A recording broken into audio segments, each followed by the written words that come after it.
just to let you know, his India rank was 11th. He has got an honorary doctorate conferred by IFRI, and even now he is pursuing his PhD in climate changes issues in relation to energy and environment from Berlin. He is also pursuing PhD in state public finance from Mumbai University. So clearly, finance and environment, these are his two passion areas apart from many others. Coincidentally, today's session also marks the World Environment Day, a subject that has always been very dear to him and a ministry that he has headed in the past, where amongst the many initiatives pioneered by him, he was also instrumental in preparation of a comprehensive national environment action plan. He subsequently also headed the task force for interlinking the rivers of India as its chairperson. Friends, we all know that water is indeed a key resource that is actually credited for life on our planet. Unfortunately, it is one resource that somehow we have always taken for granted. I hope you know that 18% of world population is in India and only 4% of world water resources are in India. All civilization in the history, if you really look at it, have sprung up on riverbanks. And indeed, civilization in the history have also lost as the water resources we always took for granted dwindle. In India, we are indeed blessed with quite a few major river basins, and these rivers are indeed the lifeline of our country. But the dichotomy here is that every year we have floods in some parts of the country and we have droughts in the other part of the country. And this is where the linking of the river becomes so crucial and important for the future of our country. And who else better to talk to us through this ambitious environment project than the man himself, who has spearheaded this very task force and has headed the crucial Forest and Environment Ministry too in the past. Ladies and gentlemen, please join me in welcoming the Honorable Shri Suresh Prabhakar Prabhuji. Sir, on behalf of 1000 plus GACS members on this call, I once again thank you for your valuable time for the fraternity. Now, may I request you please enlighten us about this project. Over to you, Prabhu sir. Thank you, and good evening to all of you. As you have correctly pointed out, we have so many social, economic, political challenges, but one challenge which can actually be part of all economic, social, political, environmental, even strategic, international, all of that can be attributed to water. Without water, we cannot survive, you and me, but so are the plants cannot survive. The ecology also needs water. And unless we protect ecology, we'll never get water. So it's a responsibility to make sure that we allocate enough water to the source from where we get the water. And the source is environment, the ecology. Most of the best water sources, the fresh water sources, the clean water that comes to us comes from the forest. And therefore, protecting forest becomes important. And therefore, water has a relationship with land, because water flows through the land as rivers. Water remains in storage, either in the form of lakes or in the form of ponds or in the form of water bodies that also remains on land. And many times that what we are doing today, a very challenging issue actually, is that we are using so much of water under the surface, below the ground. And therefore, this is also relationship with the ground. So water and land has also a very important relationship. So when we deal with water, we have to deal with many, many aspects of that, because water has many characteristics, many interesting issues, and therefore we have to deal with water in a very comprehensive manner. In 2002, then Prime Minister Atal Bihari Vajpayee asked me to take care of this important project called Interlinking of Rivers. Our then Deputy Prime Minister, L.K. Advani ji, was supposed to be heading this task force. Parallelly, there was a Supreme Court which was monitoring this project. And also, our then President, Dr. Abdul Kalam, had made a public appeal that this project should be taken up. So in this backdrop, I was asked to take responsibility for this, and there was hardly anything. There was some broad framework, but a lot of work had to be done. And what the most important aspect of that work was, how do you get everybody agree to this? Take everybody's concerns on board. Do not marry in haste, so that we should not undertake a project like this without understanding the costs of it. And one of the big costs will be social costs, environmental costs. And therefore, what I did was, I started having number of meetings across the country. I had 5,000 meetings talking about this project, sometimes even small numbers or sometimes large numbers. In Assam, there was a lot of opposition. So I went to Assam, and we had a large number of people whom I met. There were some public meetings. Some organizations were so keen on this, so they organized public meetings attended by several tens of thousands of people. And that also I addressed. But all told, I addressed about 5,000 various meetings, including with social activists, with environmentalists, with scientists, with water experts, with strategic people, and all of that. And when we started doing that, we started realizing the different kinds of challenges. And one of the main challenges was, first, the states must agree, because the water is also a state subject. And therefore, how do you make states agree? So I started going around all the states. I met all the chief ministers, but I met all the political leaders, important political leaders of that state. I also made it a point to meet the opposition leaders in that state, because there has to be a bipartisan agreement. I used to meet many farmers' organizations, so that we should understand their concern also, because water and agriculture are very interlinked. Without water, you cannot do agriculture. And agriculture, though only about 14% of India's GDP, is almost half of the population is depend on agriculture. So farmers cannot do agriculture without water. Farmers' sustenance is depend on water. So what is their perception about it? After all this, we got more or less a very good consensus. Barring one state of Kerala, almost all the states agreed to look at this project and to work on it. Obviously, this was the concept. To convert into idea and convert into a project, we have to prepare a detailed project report. And detailed project reports will also be prepared in such a way that it takes into account all the environmental, social, political issues. So we asked a very independent, very professional organization to decide terms of reference of detailed DPR.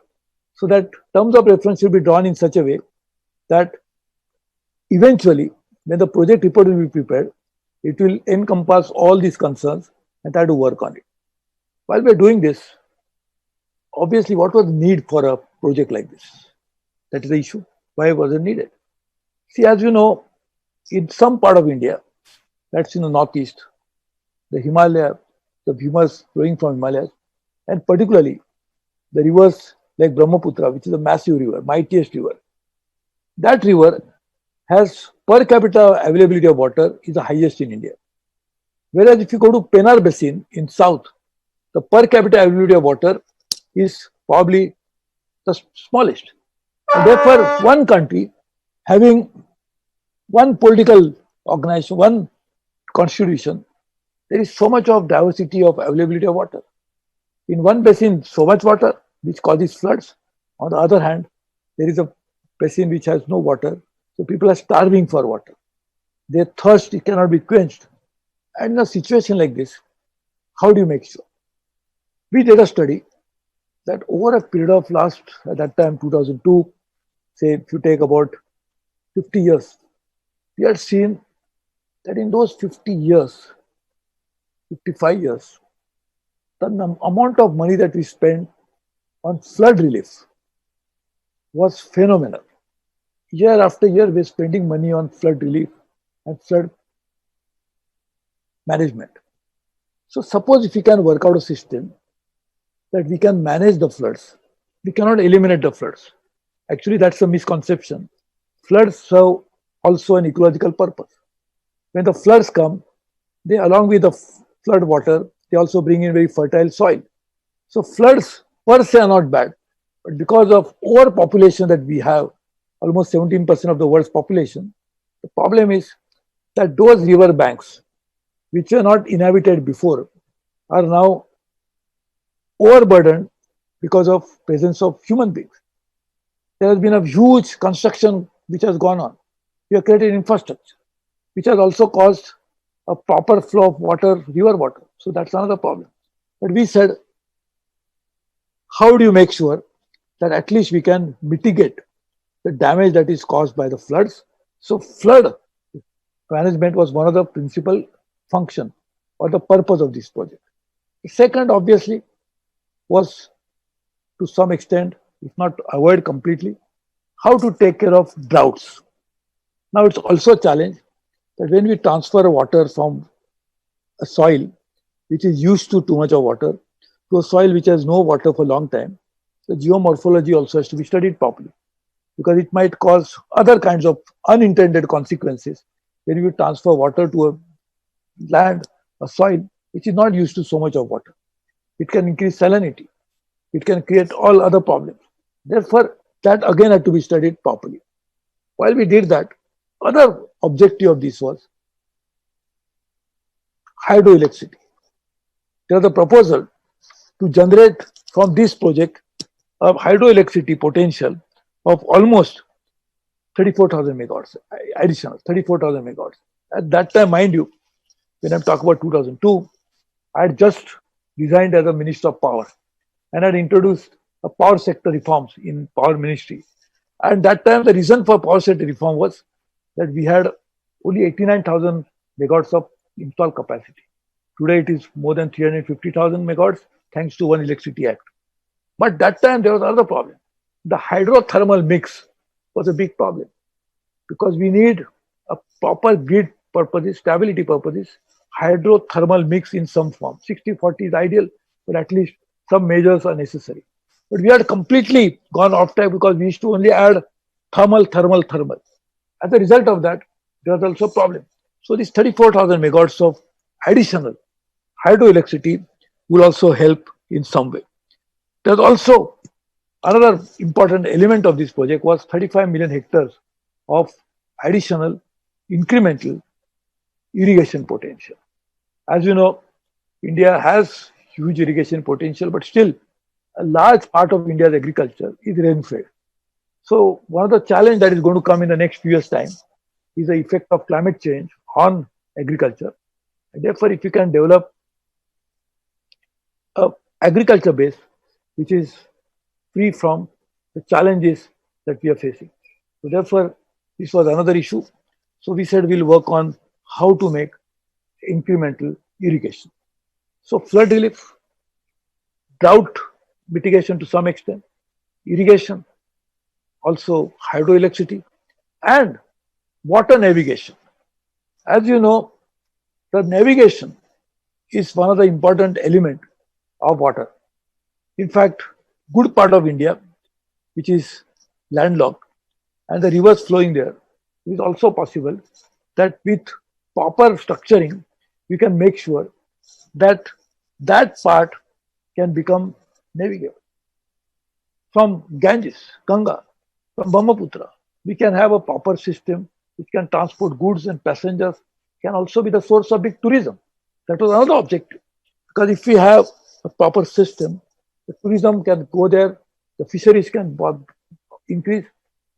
Because our problem is many of the rivers have become, they don't have a minimum flow.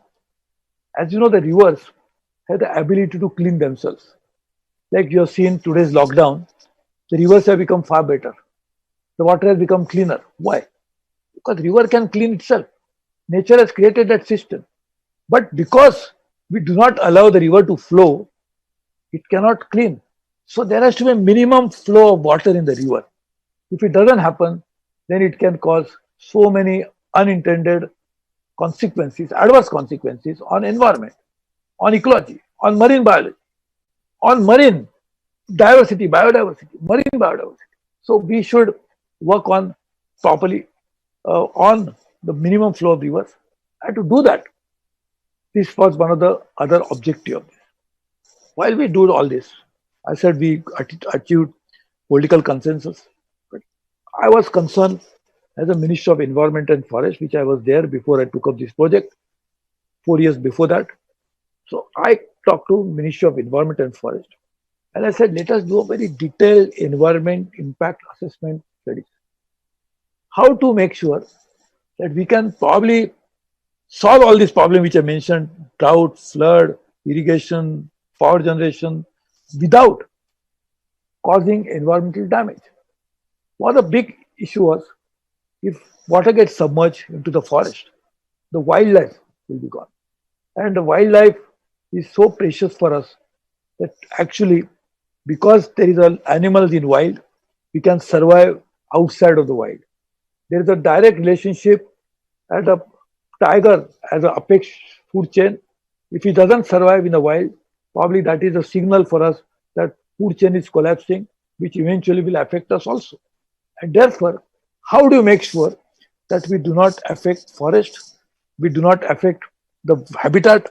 And today, even today, the problem is that this pandemic, one of the reasons could be that loss of habitat for animal might have caused a virus escaping from animal and entering the humans, which has now caused havoc all over the world. So just imagine if we lose more habitat, what will be the consequences? So we said we'll work on this. And to do this, we started working on a very exhaustive study on environment. For example, as I said, if the water goes from one place to another, it has consequences on land and soil. But it could also have consequences if you mix the water from one river to another. What will be the effect of the aquatic life? What happens to them? What will be the effect of that? So all of those studies had to be made. Also, different kind of studies, almost 2,000 points I had prepared, on which I had asked the experts, including Miri and Terry and many others, to look at various aspects of that to be studied properly. I had called a meeting of all the scientists. I'm not saying all, but all discipline scientists, not all the scientists, but scientists from all disciplines to come and discuss with me exhaustively about what all studies we should carry out before we come to the conclusion as to the efficacy and the importance of this project. So we did all that. Then was the question of financing. How do you finance a project of this kind? So we had set up a group under then chairman of ICICI, Mr. K.V. Kamath, to find out how we can finance this project. We had set up a group under Dr. Kasturi Rangan, who was the chairman of ISRO, to use geospatial technologies. I must put on record my sincere thanks to, of course, Mr. Vajpayee ji and Advani ji, but also George Fernandez, who was then a Raksha Mantri. I went to him and told him that I want to find out where all the rivers originate. And then we came to the conclusion we don't have maps properly. And the maps were the full domain of the army. But George Fernandez as Raksha Mantri directed them that why it is so secret about it. Now you can see it from satellite. Why not we look into this? In fact, we have started doing that by using satellite imagery with a very, very precise resolution to understand the efficacy of this project. If it is implemented, what would happen as a result of that? So we are using high-end technology, different kinds of environmental impact assessment. And all of that was carried out with the purpose that while we solve the problem of drought, while we deal with floods, while we irrigate more land, while we bring more prosperity to the farmers, while we give more drinking water to the people in the area where there is no water available, while we do all this and we do navigation, we should not cause unintended damage to the ecology, environment, and also cause some social distress. For example, people should not be immediately uprooted. We have a poor track record of rehabilitation. So I said we'll create a special purpose vehicle which will be run by NGOs, those who are concerned about the people. So those people which are going to be have to be rehabilitated, for example, the same representatives from the same people will also be on the running of this organization so that they can see for themselves how the rehabilitation happens. and the complete cost of rehabilitation, as is assessed by independent authority like court, would be first deposited with that special purpose vehicle. So the project will not be affected because of money, or because the money cannot be diverted because it is in the special purpose vehicle. At the same time, the people themselves who are affected will also be running it. Therefore, they will be taking care of it. So this was a very elaborate arrangement taken into account for all aspects related to it. I submitted two reports to the Honorable Supreme Court because, as I said, they were monitoring the project. And Honorable Supreme Court also had expressed that time they're happy with the kind of work that we had done in a record time. We did not seek any extension. We completed it. One of the things that I figured out at that time, there were 13 different ministries, 13. All departments of the ministries, if not the ministries, were dealing with same issue of water. So I submitted a letter to then Prime Minister Vajpayee. Why not we create one integrated water ministry? In 2004, unfortunately, we lost the election. Vajpayee couldn't become the Prime Minister, and then it remained in shell. Modi ji has now created one integrated ministry called Jal Shakti Ministry. It's a very welcome measure because water is the same, and why it should be dealt by so many different arms of the same government. And this is at the central government, 13. At the state government, there are many more. In district, there are many more. So, if you are dealing with the water, it has to be dealt with in a unified manner rather than a fragmented manner. So, that was one of my suggestions to then Prime Minister Vajpayee. I'm very happy Modi ji, a very innovative, forward-looking, dynamic Prime Minister Narendra Modi ji has actually created a Ministry of Jal Shakti, and therefore this will be a very welcome measure. Now, I will stop here because I know the time. Also, my throat is, I'm speaking all the time. I have done almost 200 different kinds of events on 54 completely different subjects. So my voice has just gone. So I'll stop here. And as it is, I have to go for another program at 6:30. So maybe one or two questions if you ask me, I'll be happy to answer. Thank you very much. Sure, sir. Thank you so much. First of all, this is really enlightening, and seriously, even I never thought in terms of water, what we can look at. So the way you explained it, it's not water what we see as a water only as a drinking resource, which is one of the necessity in life, right from irrigation, power, fishery, tourism. There are so many aspects to that. So I think that's really great. So there are obviously so many questions coming in. I'll not get into a subject-specific question. A very interesting question came in, sir. And this has come from, coincidentally, we have someone logged in from Singapore also. He's an Indian. He's part of our fraternity. He's basically saying that with so many things going on, you're still pursuing your education. Like, how do you really balance these things? Because you have been representing India in these forums also, and with that, you're still carrying on with your studies. Is there anything in your mind which you really want to achieve, or it's just a passion? See, basically, it is not for acquiring any degree anymore because I have enough degrees at my. In fact, I already got quite a few honorary doctorates. Honorary doctorate. So I'm one honorary doctorate is even from Latin America, from a country like Peru, which has given me honorary doctorate. So I got doctorates from outside India as well. So that is not a purpose of getting any. So this is out of my interest because particularly climate change, I'm very worried about it. And today is the World Environment Day. So we should, if we don't protect environment, we'll have very adverse consequences of that.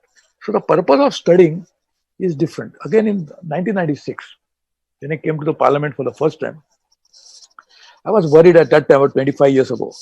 I was worried about the public finances. I'm talking about 25 years ago.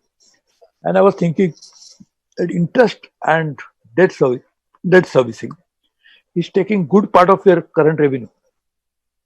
Therefore, we have a revenue deficit. And the revenue deficit has gone increasing. So I said, if the revenue deficit keeps going up like this, we'll have a very big problem eventually. So I said, we must deal with public finance.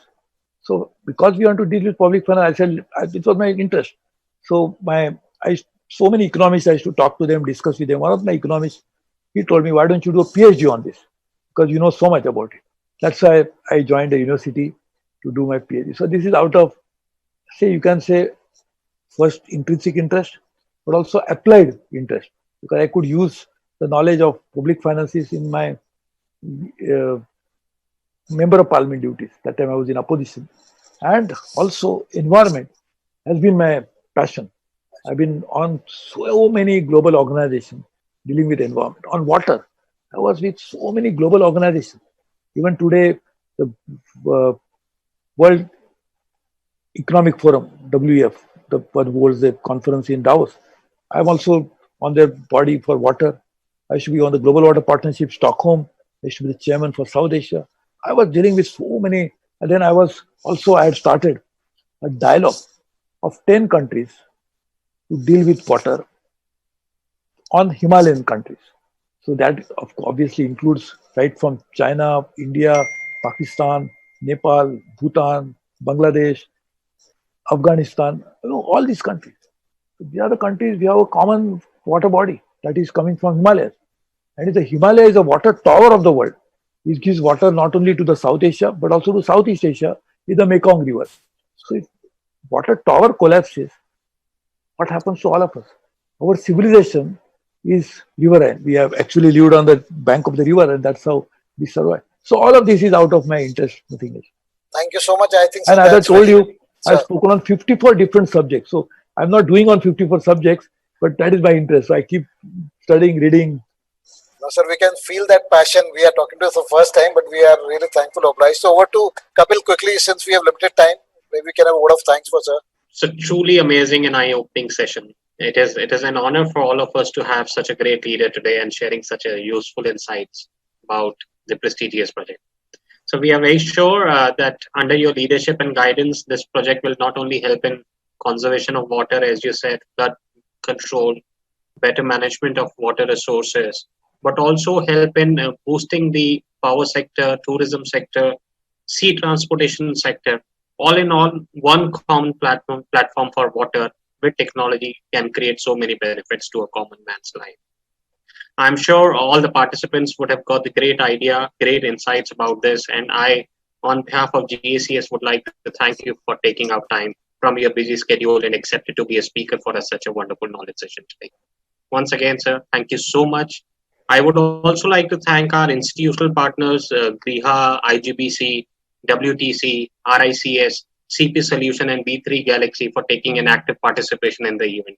I'm sure we will have more of these sessions and knowledge sessions together in future. And last but not the least, thank you so much to all the participants for joining in today. We assure you that we'll bring more of these type of sessions. We will also request her once again to come up with another topic and share his vast knowledge with us. Thank you. Thank you so much, sir. Thank you, sir. Thank you very much. Please tell me anytime, and I'll be there to share my ideas and, of course, learn from you rather than giving my ideas to learn. Thank you very much. It will be an honor for us, sir. Thank you, sir.